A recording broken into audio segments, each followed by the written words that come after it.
Welcome back for another edition of the Rams Roundup, focusing on the Fordham softball team just outside Bahoshy Field. Drew Casey joined by head coach Bridget Orchard. And coach, you're 32-16, 5-1 since we last did one of these. What's the overall mindset with this team right now? I think it's positive right now. I think we're just trying to take one game at a time and try to keep it rolling, and hopefully we're peaking at the A10 tournament. You look at the first series at home, I should say, against St. Louis since we last did this. You guys lose on Sunday. It was the first time you lost in 13 tries since March 26th. What does a loss do for you guys on a roll just like that? I think it's a little bit of motivation, but it kind of, we try not to get too high or too low, and it was kind of a winning streak. We ended a win streak, so I think it was kind of important for the girls to start a new winning streak. So at the same time, I think that we're disappointed about losing. We want to keep the streak going, but a loss, hopefully, we kind of rebounded at Rhode Island, so I think that helped us a little bit. Rebounded at Rhode Island for sure, 30-plus hits, 30-plus runs, 3 wins. What was working offensively this past weekend? Everything. I see Madi Shaw hitting 4 home runs, Sydney hitting home runs. I think the balls were leaving the park, so we were just squaring. We had a lot of walks, too. I think we walked like 16 times, so I think their pitch selection was great. They were hitting good pitches, and they were driving balls in gaps and making a lot of things happen. You mentioned Madi Shaw, 4 home runs in 3 games. She picked up 2 on Sunday, 1 in each of the games on Saturday. Player of the week in the Atlantic 10, well-deserved, 5 for 8 on the week, again, with those 4 home runs. She was player of the week and had a crazy weekend against St. Joe's earlier in April. Is there something with Maddie's game where when she hits one, it's just click, click, click? Yeah, I think so. I think it's confidence. Once she gets confidence, once she gets it rolling, she's seeing the ball well, she's hitting the ball well. So definitely when she starts out well, she seems to continue to keep doing well. You also mentioned walks against URI. Jessica Hughes had 6 of those, and she's a candidate for a Freshman of the Year award that's being put out. What has she meant for this team? She now has the most stolen bases in a single season in Fordham history with over 30. I think it's huge. She's a spark plug for us. Freshman, she leads us off, gets on base, and I think the girls feel real confident once she gets on. Obviously, she's been stealing bases, and she's been scoring a ton, too. So I think for us to jump on them in first innings, what she's been doing, he's getting on, scoring in the first inning, just lets our pitchers relax a little bit more, and I think it also brings a lot of confidence to the rest of the team, knowing when Jessie gets on, she's going to score, and we're hopefully going to win the game. 30-plus wins for the program now for 14 consecutive years here at Rose Hill. A big change. You mentioned all the accolades for the NCAAs recently and the A10 titles, but how, I guess, maybe gratifying is it to see the success on the field, not just 1 year, not just 2 years, but now 14 straight years of 30-plus wins? It's been great, and like I said, it kind of just all rolls together, one season to the next, so it really doesn't seem like it's been that long. I keep feeling like it's still my first year coaching, which is great, but I think the new team, new chemistry, new players every year makes it even more rewarding each time to see different people step up and different teams step up and different teams being able to accomplish it every year. Players that have stepped up in the wake of Rachel Gillen's injury, Lindsay Mayer and Lauren Quentz, the only pitchers for this squad. Does it get more impressive the way they're performing the longer it goes on? Oh, yeah, absolutely. The guts and the grind that those two have shown, they really have carried us this last few weeks, probably, the last 3-4 weeks, and they've really been the heart and the soul of our team on the field and off the field. And just I think the other players are kind of seeing that, and they're picking their game up knowing that they're out there and they're grinding and they're throwing tons of innings and really picking it up. So I think that helps the rest of the team because they're kind of like, all right, if they're going to do it, we got to hold their back and we got to score some runs for them. So it's nice scoring 30-plus runs with the pitching. So I think they appreciate that too. I'm sure they do.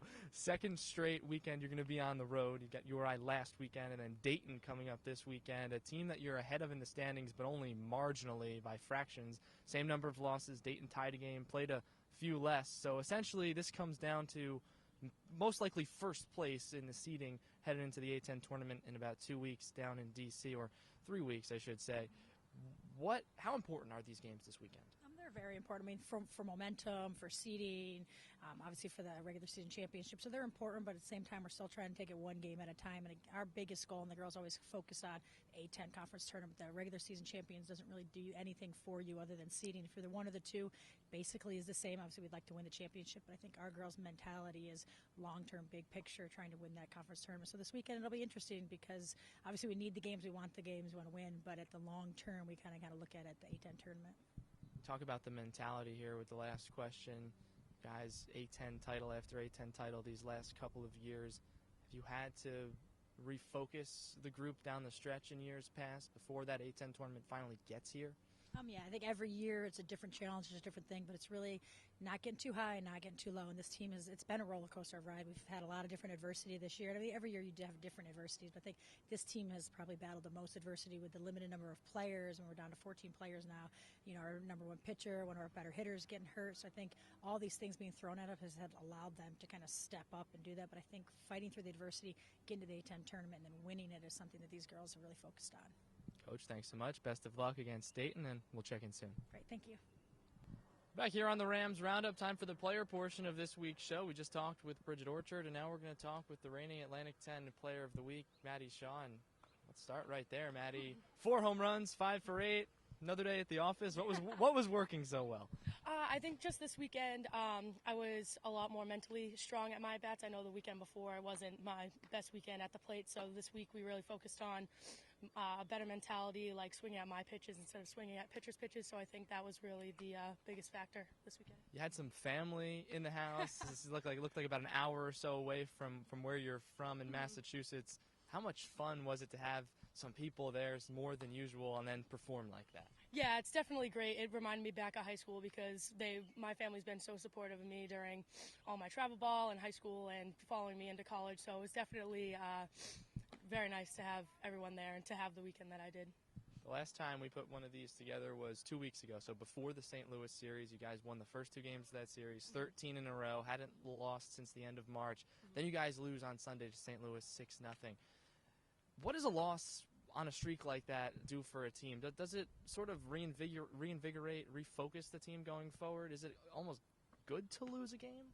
I mean, yeah, definitely refocuses the team, as in, like, we definitely want to come out in the A10 and show that we are someone not to be messed with. But to lose a game like that to such a big team like St. Louis, it's kind of like an eye-opener. Like, hey, it's not like we have it in the bag. Like, there are going to be teams every team's gunning for us this season as the seasons before. So it's definitely kind of refocuses this team as a whole and kind of gets everyone back together and like, all right, we got to just keep moving forward. Don't think about it. I asked Lindsay this a couple of weeks ago.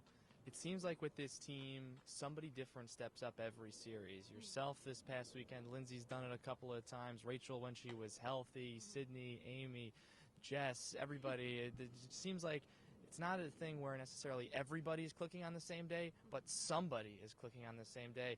Does that just speak to the confidence that this team has in each other to succeed if you don't have a good day? Yeah, I think that's huge that different people are stepping up, even like with base runners too, just coming off the bench, like not really as necessarily as warm as like other stars on the team, but that's like huge to be able to have that camaraderie and have different people working on different days. So it's kind of like say I'm having an off day, I can be like, like Lindsay's gonna pick me up or Jess is gonna pick me up. So I think that's definitely huge and speaks for the team as a whole that even if not every single person's working together at that day, like there are going to be other people to pick you up when you're down. URI this past weekend, then Dayton this weekend, then you've got a home series, and then the Atlantic 10 tournament. So 6 more regular season games. Yep. How important are this weekend's games? You and Dayton pretty much tied in the standings. Yeah, this series right now I would say is probably the most important out of all the series games that we played for this A10, just because they were like the number 1 seed last year and that's the team we beat in the A10 tournament. So I think if we come out and we win this series this weekend, we will have a very good mentality going into home and into the tournament. You've done it now 2 weekends where you've gone off and went a little crazy at the plate in a positive way, St. Joe's, and then this past weekend at URI. What's the key for you to try and do something like this going, maybe not to the extreme impact of 4 home runs in a weekend, but what's the key to staying consistent? You said you talked throughout the weekend and changed a couple of things. Yeah, just the mentality part of it, really. I don't think it's anything mechanical. I think it's just to make sure I'm staying in my own game and making sure I'm picking the team up when they need me. So if I just stay mentally tough, I think we'll be good. Madi, thanks so much. Best of luck, and we'll talk to you soon. Thank you. Thanks to head coach Bridget Orchard and Madi Shaw for spending some time here before practice on Wednesday afternoon at Bahoshy Field. The Fordham Rams travel to Dayton. First game comes up on Saturday at noon, a doubleheader, and then one scheduled on Sunday at the same time at 12 o'clock noon.